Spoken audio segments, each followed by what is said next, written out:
जब राजपूत वीरांगना किरण देवी से अकबर को मांगनी पड़ी अपने प्राणों की भीख। राजपूत पुरुष जितनी अपनी वीरता के लिए प्रसिद्ध थे उतनी ही प्रसिद्ध थी राजपूती महिलाएं।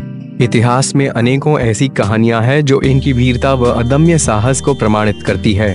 आज हम आपको एक ऐसी ही ऐतिहासिक कहानी बताएंगे जब एक राजपूत वीरांगना किरण देवी ने अकबर को अपने प्राणों की भीख मांगने पर मजबूर कर दिया था।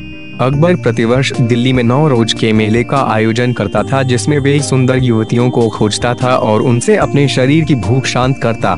यह भी पढ़े कहानी हाड़ा रानी की जिसने खुद अपने हाथों से अपना शीश काटकर पति को भिजवाया था। निशानी के रूप में वे किरण देवी के रमणीय रूप पर मोहित हो गया। किरण देवी मेवाड़ के महाराणा प्रताप सिंह के छोटे भाई शक्ति सिंह की पुत्री थी और उसका विवाह बीकानेर के प्रसिद्ध राजपूत वंश में उत्पन्न पृथ्वीराज राठौर के साथ हुआ था।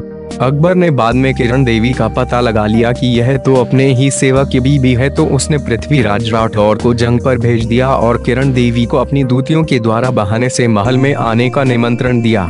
अब किरण देवी पहुंची अकबर के महल में तो स्वागत तो होना ही था और इन शब्दों में हुआ, हम तुम्हें अपनी बेगम बनाना चाहते हैं। कहता हुआ अकबर आगे बढ़ा तो किरण देवी पीछे को हटी। अकबर आगे बढ़ते गया और किरण देवी उल्टे पांव पीछे हटती गई, लेकिन कब तक हटती बेचारी पीछे को, उसकी कमर दीवार से जाली। बचकर कहाँ जाओगी? अकबर मुस्कुराया, ऐसा मौका फिर कब मिलेगा? तुम्हारी जगह पृथ्वीराज के झोंपड़ा में नहीं हमारा ही महल में है। हे भगवान, किरण देवी ने मन ही मन में सोचा, इस राक्षस से अपनी इज्जत आबरू कैसे बचाओ? हे धरती माता, किसी म्लेच्छ के हाथों अपवित्र होने से पहले मुझे सीता की तरह अपनी गोद में ले लो। यथा से कहते हुए उसकी आंखों से अश्रुधारा बहने लगी और निस्सहाय बनी धरती की ओर देखने लगी। तभी उसकी नजर कालीन पर पड़ी। उसने कालीन का किनारा पकड़कर उसे जोरदार झटका दिया। उसके ऐसा करते ही अकबर जो कालीन पर चल रहा था, पैर उलझने पर वह पीछे को सरपट गिर पड़ गया। या अल्लाह! उसके इतना कहते ही किरण देवी को संभलने का मौका मिल गया और वह उछलकर अकबर की छाती पर जा बैठी और अपनी अंगी से कट्टार निकालकर उसे अकबर की गर्दन पर रखकर बोली, अब बोलो शहंशाह, तुम्हारी आखिरी इच्छा क्या है? किसी स्त्री से अपनी हवस मिटाने की या कुछ और? एकांत महल में गर्दन से सटी कटार को और क्रोध में दहाड़ती किरण देवी को देखकर अकबर भयभीत हो गया।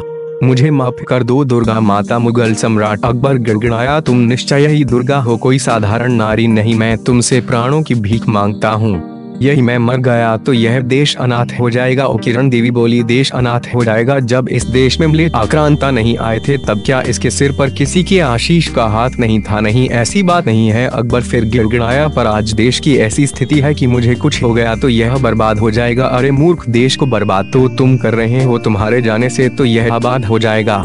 महाराणा जैसे बहुत हैं अभी यहाँ स्वतंत्रता के उपासक यहाँ हैं। वे फिर बोला, लेकिन आर्य कभी किसी का नमक खाकर नमक हरामी नहीं करते। नमक हरामी? किरण देवी बोली, तुम कहना क्या चाहते हो? तुम्हारे पति ने रामायण पर हाथ रखकर मरते समय तक वफादारी का कसम खाई थी और तुमने भी प्रीति भोज में मेरे यहाँ भोजन किया था। फिर यदि तुम मेरी हत्या कर दोगी तो क्या यह विश्वासघात या नमक हरामी नहीं होगी? विश्वासघाती से विश्वासघात करना कोई अधर्म नहीं राजन। किरण देवी फिर गर्जी, तुम कौन से दूध के धुले हो? हाँ, मैं दूध का धुला हुआ नहीं, पर मुझे क्षमा कर दो। हिंदुओं के धर्म के 10 लक्षणों में क्षमा भी एक है, इसलिए तुम्हें तुम्हारे धर्म की कसम मुझे अपनी गौ समझकर क्षमा कर दो।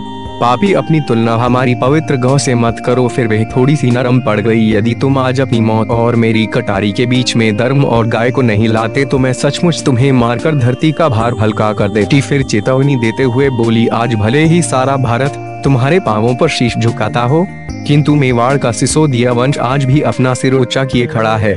मैं उसी राजवंश की कन्या हूँ।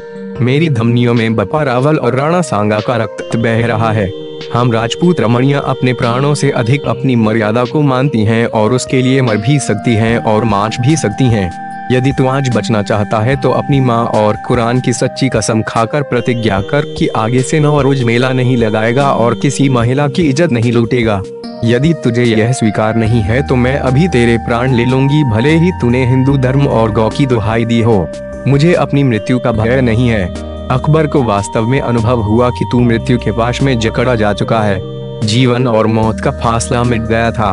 उसने माँ की कसम खाकर किरण देवी की बात को मान लिया। मुझे मेरी माँ की सौगंध, मैं आज से संसार की सब स्त्राई जाति को अपनी बेटी समझूंगा और किसी भी स्त्राई के सामने आते ही मेरा सिर झुका जाएगा, भले ही कोई नवजात कन्या भी हो। और कुरान पाक की कसम खाकर कहता हूँ कि आज ही 9 रोज मेला बंद कराने का फरमान जारी कर दूंगा।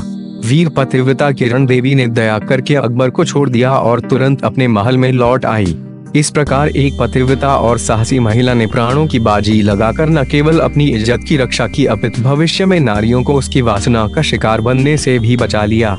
और उसके बाद वास्तव में नौरोज मेला बंद हो गया। अकबर जैसे सम्राट को भी मेला बंद कर देने के लिए विवश कर देने वाली इस वीरांगना का साहस प्रशंसनीय है।